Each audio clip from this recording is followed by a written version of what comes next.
বৈরী আবহাওয়ার কারণে সকাল থেকে পাটুরিয়া দৌলতদিয়া ও আরিচা কাজিরহাট নৌরুটে ফেরি চলাচল ব্যাহত হচ্ছে। পাটুরিয়া ফেরিঘাট থেকে বিস্তারিত জানিয়েছেন প্রতিনিধি মোহাম্মদ সুজন খন্দকার।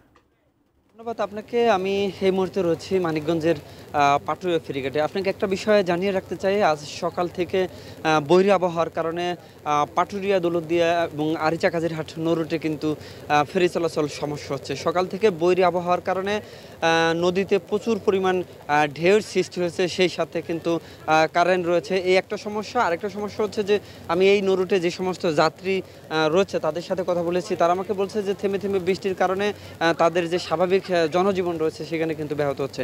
আমি বিআইডব্লিউটি এর যিনি আরিচা ফেরিঘাটের যিনি ডিজিএম রয়েছে সালাম, তার সাথে কথা বলেছি।